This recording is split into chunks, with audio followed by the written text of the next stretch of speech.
இந்த கொஸ்டினுக்கு ஆன்சர் கண்டுபிடிச்சிங்களா? தெரியலையா? வாங்க சொல்யூஷனுக்கு போகலாம். இந்த வாரம் ஃபுல்லா நம்ம பார்க்க போறது விப்ரோ எலைட் சீரிஸ்ல வர்ற கொஸ்டின்ஸ் எல்லாம் பார்க்க போறோம். ஸோ வாங்க ஆன்சருக்கு போகலாம். ஹை ஃப்ரெண்ட்ஸ், ஒரு ஃபென்டாஸ்டிக்கான கொஸ்டின். ஸோ டேப் ஏ பார்த்தீங்கன்னா ஃபில் பண்றோம். 35 மினிட்ஸ்ல ஃபில் ஆகுது. ஸோ 1/35 போட்டுக்கலாம். அண்ட் டேப் பி பார்த்தீங்க அப்படின்னா எம்டி பண்ணுது. அதுக்கு பார்த்தீங்கன்னா 55 மினிட்ஸ்ல எம்டி பண்ணுது. ஸோ 1/55 போட்டுக்கலாம், ஒரு நிமிஷத்துக்கு நடக்கிற வேலைன்னு சொல்லிட்டு. ஸோ இது ரெண்டுமே சேர்ந்து 35 நிமிஷத்துக்கு நடக்கும். இப்படி நடந்ததுக்கு அப்புறம் பார்த்தீங்க அப்படின்னா அதுக்கப்புறம் ஏவை நான் ஃபில் பண்ண வச்சு வச்சு நான் டேப் போட்டேன் அப்படின்னா எவ்வளோ நேரத்தில் ஃபில் ஆகுன்றது தான் கொஸ்டின். ஸோ ஒரு மாதிரி கேல்குலேட்டிவான கொஸ்டின். ஸோ அதை பார்க்கலாம்.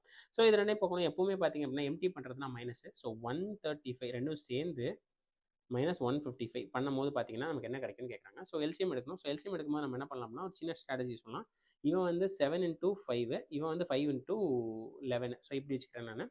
ஸோ மேலே பார்த்தீங்கன்னா 35ல் 11 இல்லை, 11 மேலே போட்டுக்கலாம். இதில் வந்து 7 இல்லை, 7 மேலே போட்டுக்கலாம். ஸோ 4 டிவைட் பை இவங்களை மல்டிபிள் பண்ணிக்கலாம். 35 × 11 அப்படிங்கும்போது 385 வருது. ஓகே, 385 வந்ததுக்கப்புறம் நம்ம என்ன பண்ணுறோம் அப்படின்னா 35 நிமிஷம், ஒரு நிமிஷத்துக்கு இவ்வளோ நேரம் ஆகுது.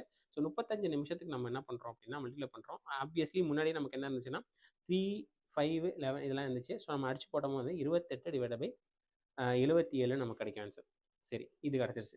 ஸோ இதை வச்சு நம்ம என்ன பண்ண போகிறோம் அப்படின்னு கேட்டிங்கன்னா இதுக்கப்புறம் தான் ரிமைனிங் பார்க்க போகிறோம். ஸோ இன்னும் எவ்வளோ ஃபில் பண்ண வேண்டியது இருக்குது? 1 - 28 டிவைட் பை 77. ஸோ எவ்வளோ ஃபில் பண்ண வேண்டியது ரிமைனிங் இருக்குது அப்படின்னு பார்த்தீங்கன்னா 49/77. இதை நீங்கள் இன்னும் அடிச்சுக்கலாம், இல்லை அப்படியே வச்சுக்கலாம். நம்ம இப்போதைக்கு அப்படியே வச்சுக்கலாம். இதான் ரிமைனிங் போர்ஷன். இதை வந்து நம்ம எதை வச்சு ஃபில் பண்ண போகிறோம் அப்படின்னு கேட்டிங்கன்னா நம்மளோட ஏவை மட்டும் ஃபில் பண்ண போகிறோம். ஸோ இதை வச்சு ஏவை ஃபில் பண்ணணும். ஏவை என்ன பண்ணணும் அப்படின்னா டிவைட் பண்ணணும்.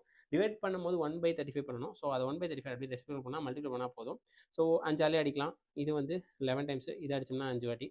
ஸோ இப்போ நமக்கு என்ன கிடைக்குதுன்னா 1715 கிடைக்கும் பை 77. அப்படியே ஃபுல்லாக போட்டோம்னா இதுக்கப்புறம் அடித்து போட்டு உங்களுக்கு ஆன்சர் வரணும்னா 22.27 வரும் அப்ராக்ஸ். இதில் வந்து எது ஆப்ஷன் இருக்கோ அதை யூஸ் பண்ணிக்கோங்க. இந்த மாதிரி உங்களுக்கு கொஸ்டின்ஸ் வேணும் அப்படின்னா நம்மளோட பேஜை ஃபாலோ பண்ணிக்கோங்க. தேங்க்யூ.